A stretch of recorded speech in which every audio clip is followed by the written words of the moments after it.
Hey, this is Anney. And Samantha. And welcome to Stuff I Never Told You, a production of iHeartRadio.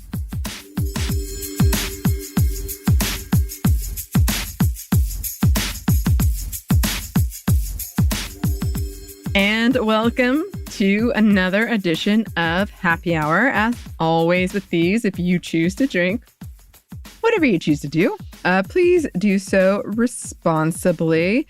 What are you sipping on, Samantha? I am drinking water and coffee.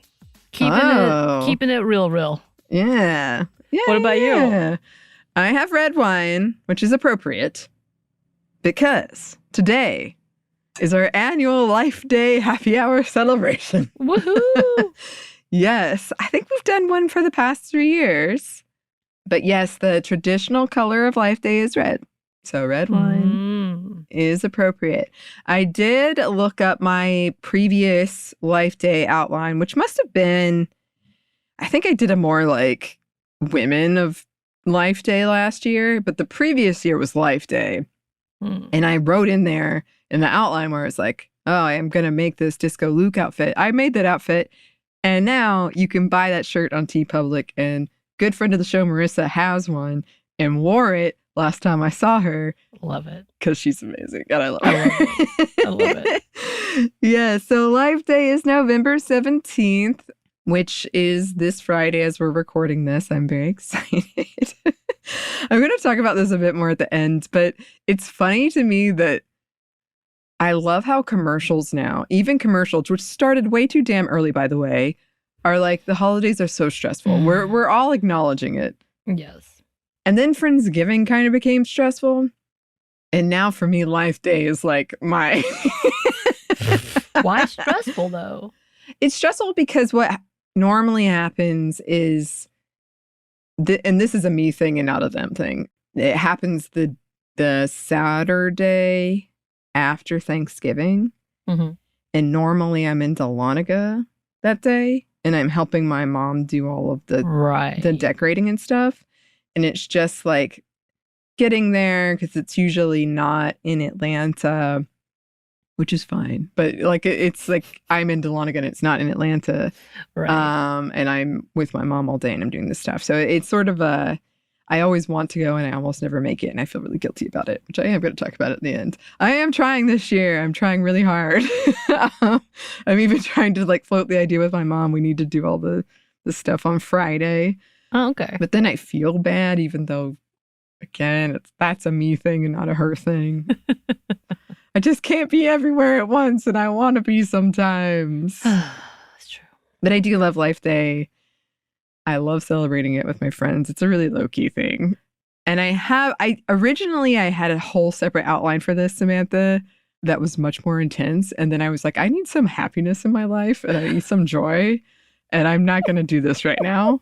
Oh, Lord. I'm curious, but don't want to know. Like, both of these things are happening. I am going to talk about it later. It's nothing. It's like silly Star Wars drama. It is not like anything major. Okay. But originally I was going to talk about that. And I was like, I really want this to be a fun time this year. And I don't need it. I just don't need it right now. And to that end, a lot of people have been sending me a bunch of fun Star Wars videos of people finding joy in Star Wars. And I've loved it. And I got one today from my great friend Katie, who I will be celebrating Life Day with, of a video of a very young girl making a lightsaber. And she was so happy. And I was like, yes, this is the thing. I did it too. And I'm an adult and it was so fun. And then you bought a real one. Or actually, yeah, that was I bought you a real one. Yes. Quote unquote real one. A Disney one. Yeah. Let's be very clear. Yes. If only. I'm sorry. I do think about every year because admittedly, I'm probably the only one who will watch the holiday special, which Life Day is based upon, every year. So every year we kind of try to come up with a new thing to do. I really wanted, when I was a kid, I had this board game that had a VHS that you played along with it, you know? And we had so much fun. And I always won because I was the oldest. And if you were the oldest, you didn't get the dark side points. As long as everyone was doing the same thing. And none of us wanted to be in the dark side, so I always wanted. So I had a blast. But I don't have a VCR anymore, but I bet I could find a YouTube, like a video of it on YouTube. Because I still have the game. I still have the board and all the pieces and stuff. But, okay. This is just going to be kind of a brief celebration. Again, looking for joy this year. So I don't actually know if I've ever... Because I was looking back over my old outlines. I don't think I've ever described the plot. I've described what Life Day is. I've described... Is there an actual plot? There is a plot. Sure. Okay. Samantha, there is a plot. Okay. So the plot, very, very basically, is... okay. First of all, it's a variety show. Let me say that. It's a late 70s variety show. It's meant for you if you have been high on something. Like that's the level. Yes. Well, it feels like a fever dream. But yes, it is. There is a plot. It is based around Chewbacca's family, Mala, his wife, Itchy, his dad, Lumpy, his son, waiting on Chewbacca. Lumpy. Yes. I know. Just every time. They just did not like him.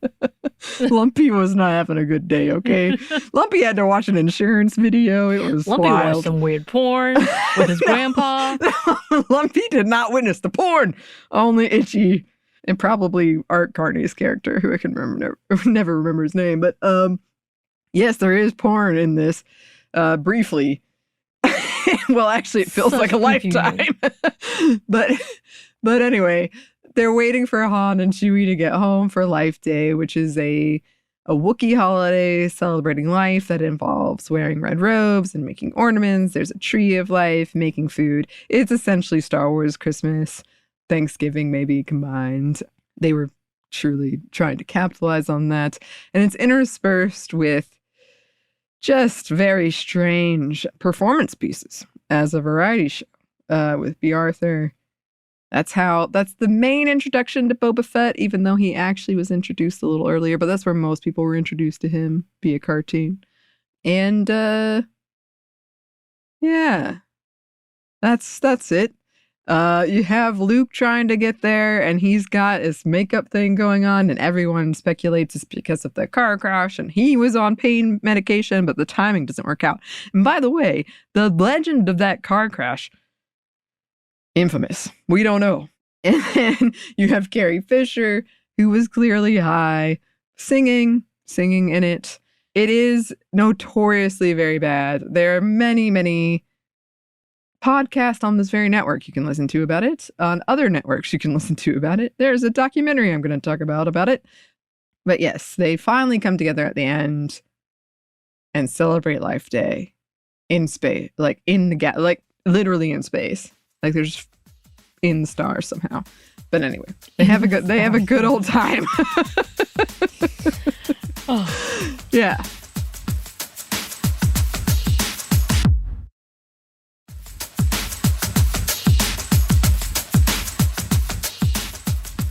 I was looking this up, and this is going to become relevant later because I was just curious, and I found this quote from Wikipedia. And the question was, do the Sith, which is like Darth Vader and the Emperor, celebrate Life Day? Here's the quote. The old Sith Empire, for instance, considered Life Day to be a disgraceful menace of a holiday, which encouraged activities unbecoming of an imperial citizen, such as dancing in inclement weather, singing unpatriotic carols, and engaging in non-violent physical contact with Wookiees. Because yes, the Empire sucks. I don't know why I have to convince people of that sometimes, but it does. And they were terrible to Wookiees. But, okay. So it was sort of like real bad, and it confused a lot of people. Although I did read the quotes from people at the time, including the creators, but also some people who watched it and were like, yeah, that's what variety shows were like at this time. And then people found it later in the 80s when that faded away and did not know what was going on. And then it just got worse and worse. I don't know. But in our modern times, Life Day is experiencing like arise. There is a cookbook, which I own, a Life Day cookbook. You can buy items, Life Day items, and I'm not talking like fan-made items. I'm talking like at Disney items. They have a whole page. They have a whole celebration in Disney World for Life Day, probably Disneyland too, but I know Disney World for a fact. Last year, Disney Plus released a Life Day lo-fi playlist that you could just listen to on Life Day, which I did listen to. Of course you did. They have the Lego version, right, which came out a few years ago, which is very funny to me because currently they only have 2 segments from the holiday special on Disney Plus. They do not have the whole thing, which yes, you still can't get that anywhere. Unless you're Anney and you force people to watch it with you. Unless, yes, it's only me, the peddler of the holiday special. Then there is a documentary. Yes, it is called Disturbance in the Force. I haven't seen it yet. I'm desperate to see it, which is about how this got made, but also all of the wild stuff that was happening in Star Wars at this time. Because this is not the only thing. It is by far the most like notorious, legendary, infamous thing. But this is not at all the only thing. I do sometimes feel bad that I find such joy out of something that clearly a lot of people wish everyone would forget. Did the author ever talk about it? I don't know. I've never looked it up. No. She probably did. Like I said, the creators of it were kind of like, hey, it wasn't that bad. And actually, you guys should watch it again and we'll talk about it. So if I had been in it, like I can understand. Yeah, I totally understand. But I feel like at a certain point, I would lean in.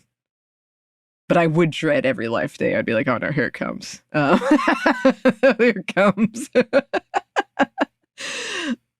But, you know, even with all of that, it is still pretty niche. Like, I don't think if I just say Happy Life Day to even a casual Star Wars fan, they will know what I'm talking about. Maybe I'm wrong, actually, but I feel like it's still not super well known because, like, the Lego special, people, I'm sure, watched it. But if you didn't know where it was coming from, I don't know that you would be like, oh, Life Day, here's what it is. And I was thinking about this for a couple of reasons. I mean, one, I really, really, really love, I love the super niche, nerdy shit. That's like one of my favorite things about Dragon Con is like nerds building off.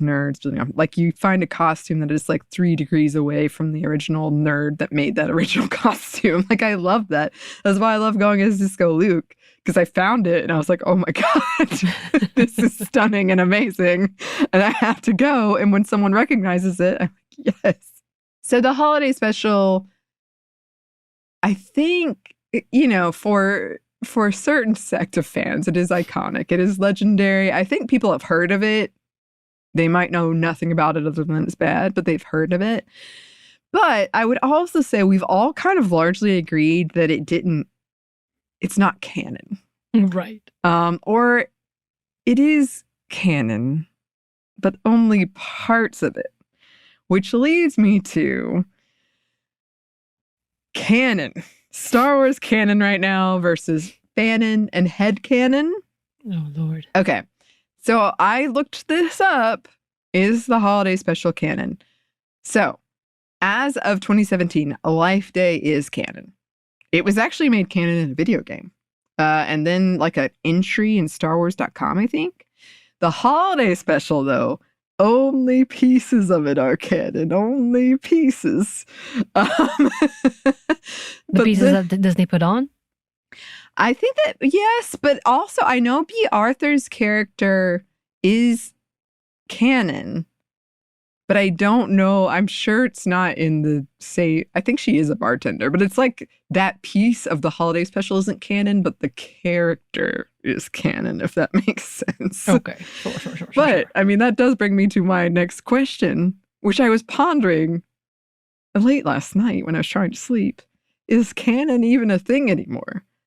Because at this point, there is so much. And I actually remember, I think several years ago, I lamented to you, there's going to be a day, like, I'm not going to be able to keep up with everything. And I've arrived at that day. I think I was already at that day. I just didn't realize I was already at that day. Because there's so many books, there's so many comics, there's so many games. And canon is not consistent anymore, even though they have a person who is in charge of making sure canon is consistent. It is not. There are many things that don't agree in canon. And I've also been thinking about this because, okay, I'm sure you've heard about this, and we're actually going to come back. I haven't told you this, Samantha, but I'm planning on coming back about and talking about all this hand-wringing that is going on about fatigue, like Marvel fatigue and Star Wars fatigue, and all the pressure on like women as they're more women-led and more diverse, because of course that took longer. Now is when that fatigue is coming in, which is for various reasons, I'm sure. The fatigue is real, I believe, but also other things. And as a fan of Star Wars, I feel like an interesting thing is happening, because one of the reasons Star Wars specifically is like maybe the fatigue is no one gets, like everything is too dependent on everything else now, which is true for Marvel as well. But it's interesting to me because I have read all of the books that came out in the 90s. I've read all those comics. And what's confusing me is that they're bringing things from that into the new canon, but I can't tell what all pieces they're bringing. I just know they're bringing things, so I get confused. And so it feels like, and I know I did a whole piece on this, but actually more and more people are saying this. I feel like I'm like, it's a fan fiction of a fan fiction right now. I'm like, because the 90s things was a fan fiction, and now they're writing fan fiction about that. Which is not to say it's worse at all, because I've read plenty of good fan fiction to fan fiction.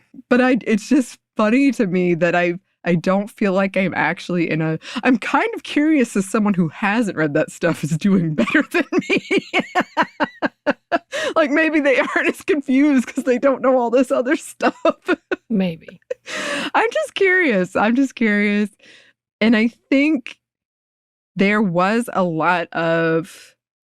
I've seen a lot of people complain about headcanon and fanon. And so headcanon is just, it's basically like what you are like, this is what I'm going to decide is canon and not. The key about it is you don't push it on anyone else. You don't get mad, or you can get mad, but keep it to yourself or your friends. Right. But you realize that, like, yes, there is such a bigger thing happening and you can't control it. But it does feel kind of galling when I'm like, but their canon doesn't even match. So why can I not just pick and choose? And I recognize, and your headcanon can change. Your headcanon can expand and change as things go on. Fanon is like things fans believe to be true popularly, even though they've never been like explicitly said are true. And so I feel like this is the problem I'm running into, because I have a very healthy, happy headcanon, I think. I don't like you darting away to laugh at me. It's a nice place. But, the issue is canon impacts the fan creation of like fan fiction or fan art, all that stuff. And so even if I'm like, I don't want that, it is still impacting what people write, what people create. And fanon, on the other hand, impacts interpretation of media. So you've heard me talk about this before. I get really frustrated. It's kind of the same story, but with like the Mandalorian, Din and Grogu, or Joel and Ellie in The Last of Us, where everyone, as the audience, is like, oh, we love them. Great. But everyone else, pretty much literally everyone else in that cast of characters has no idea who this like bounty hunter character is. So why are we expecting them to be like, oh, cool. Yeah, he's his dad now. Fanon. That's what fanon does. These are just some thoughts of mine. I'm telling you, this is me toning it down because I originally had a much more intense outline. Your face is kind of turning red in this conversation. Like, that's the level of passion that's happening that's just like, all I have is nods for you. Thank you for your nods. I got your nods.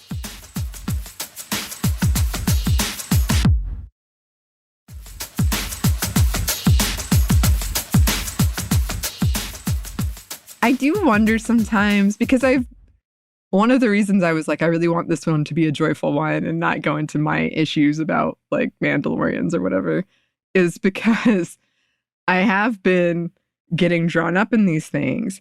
And I don't think there's anything necessarily wrong with that, but sometimes I'll read somebody's comments and I can tell, and I do the same thing, but it's like the canon isn't consistent. So when you're making that argument, you're ignoring this piece of the canon. But I also ignore pieces of the canon. But we don't know all this stuff because it's way too much to know.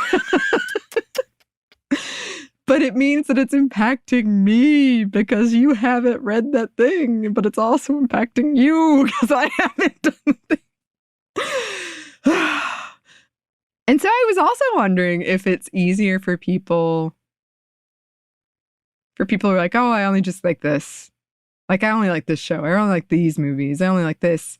And it's not that they hate other things, but they're like, I only like this. So it doesn't, I don't know, bother them. They're just like, okay, sure. Or if it like, I don't know, gets easier for some people to be like, oh, I'm really into it now. And then later you're like, okay. Which I said before, I think, and I even read an article that I was like, oh, okay, that the sequel trilogy is going to have a renaissance. I think it will. But right now, still hurts. But that brings me to my final point. Which this whole episode is kind of about. I also, and I know it doesn't sound like it if you've listened to the show, I do get embarrassed that I talk so much about nerdy stuff. I do try to hold back. I think this is for a couple of reasons, but one of the big ones I think of is my brothers made fun of me for liking Star Wars so much when I was young. I got teased for it at school. I wouldn't say it was like bullying, but I definitely got teased for it. And so I just sort of like, okay, you shouldn't out loud. You shouldn't say the stuff. This should be just a you thing.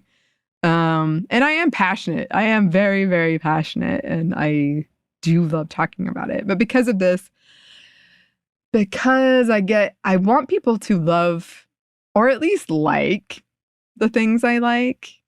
And I worry that by talking about it too much, I become annoying and they won't like it. Like they'll associate it with like, oh no, then I'll have to deal with her. So I don't always invite people to my nerdy things that I do because I know that they are not into it. And it has gotten me in trouble before. Because people are like, why didn't you invite me? And I'm like, well, I don't think you'd like it. Like, you could have invited me and I would still like to hang out with you. And I think, like, I would still hold back. I would hold back because I'd be like, oh, they really don't care about this. And again, that is on me. That is not on them. But I do worry about that sometimes. Because right now, like, on Life Day, I'm just like, hey, it's Life Day. And I have, like, 2 people that are like, okay, let's hang out, which is great, which is fine. But it's just, I have run into trouble around this before. And Life Day is such a niche thing. Like, it's so specific. And, you know, the holiday, like Thanksgiving's the next week. I'm really stressed. You're really stressed because we're trying to get ahead enough to go take a vacation. So I just don't really invite people to it. But then, how many people want to hear me talk about Strandcast? Who's to say? Like that you answered yourself. Who's to say? And just for clarification, I'm not one of those who gets offended about not being invited. It just sounded like maybe you were specifically talking about me, and I was like, no. I'm really excited that you are going to have the time of your life with that. Yes. We've done some Life Day stuff. We've done plenty of Star Wars stuff. We've done a lot of those stuff, yeah. No, I don't think Life Day has ever come up, but some Star Wars stuff has come up before. Like Star Wars Day. And it's nothing, mate. I'm just... Hashing it out on... I'm trying to figure out the line between, like, should I just invite people, even though I know they'll say no? Should I invite them and they'll say yes? But then I'll be like, I can't talk about this stupid thing. Yeah, I feel like the rule should be you invite who you want as long as you're comfortable. Mm-hmm. Like, if you're going to enjoy that day with that person, then great. If not, then no, that's not on you. Yeah. I guess it feels kind of silly because it is really silly. Life Day is really, really silly. But I do love it. And I love that it's silly. So it's like, I kind of don't want to invite people who it's just going to become a hang. Right. I want it to be like a Life Day hang. It's still a hang, but it's a Life Day. Think of this as our producer Chandler's TV watching, where he gets really upset about specific shows. Yeah. That's you. And so you enjoy it with people who are like-minded. Yeah. We hang, we joke, we talk. I only say that because Chandler does not like any of that. Love you, Chandler. I had one person who would not say, but like every now and then do a passive aggressive. I mean, if I'd known you guys were just going to talk about this, I would have watched this by myself repeatedly in a crowd of like 20. Oh, no. And we were all like, bro, you're at the wrong house. You should have known better. No. Yeah, that's kind of the thing. Like, and I don't think he was ever invited back. Also, I don't think he cared to be invited back. Yeah, he might have been like, no thanks. Yeah, I'm not coming. Well, these are just some of my thoughts. I'm sure I'll return because I also had my other Luke Skywalker outline I never did for my birthday. I can't remember why. I did something else. But there's more stuff to talk about. There will always be stuff. But in the meantime, I'm trying to watch Ahsoka this weekend. We'll see how it goes. Okay. I'm trying to catch up on all my stuff. I have it on my calendar. In the meantime, happy Life Day. Happy Life Day. Yes.